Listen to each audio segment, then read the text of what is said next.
puugid on tulemas ja nad on vist tulnud juba ja siuke kahtlane tunne on, et nad vist üldsegi ei maganud tänavu, sellepärast et talv oli suhteliselt soe.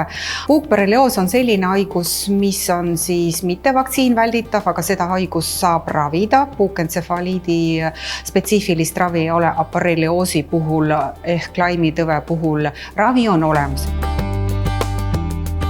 Kui me lähme õue peale välja, kas metsa või põldu, ükskõik kus kohta, kas või oma territooriumi jalutama, siis kui me tuleme koju tagasi oma maakodust, vaatame kindlasti ennast üle, ega ei ole meil kedagi küljes. Kui mingil põhjusel ta ikka on külge jäänud, juhtub niimoodi, ta otsib sellised kohti nagu kõrvatagused, kaenaalused, sellised mõnusad kohad, siis tuleb see puuk hästi kiiresti küljest ära võtta ja võtta õigesti, et me võtame hästi lähedale nahale, võtame seal ja keerame ja sikutame välja. Kui me saame selle puugi küljest ära, siis kindlasti loputame seebiveega üle ja desinfitseerime. Praegu meil seda desinfitseerimist vahendit, ma arvan, on igas peres olemas.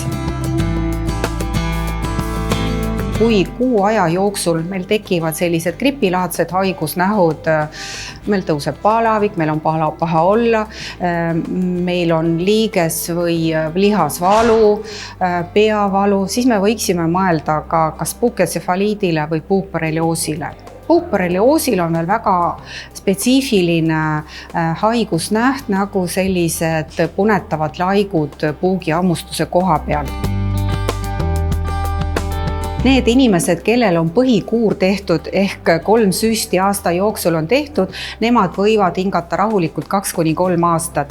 Need inimesed, kes on jõudnud ära teha näiteks 2 vaktsiinidoosi endale, siis nende immuunsus kestab 1 aasta, aga kindlasti peaks mõtlema selle peale, et saaks selle 3. doosi põhikuurist kätte ja siis 2–3 aasta tagant vastavalt siis sellele vaktsiinitootja soovitusele teha ka need korduvad vaktsineerimised.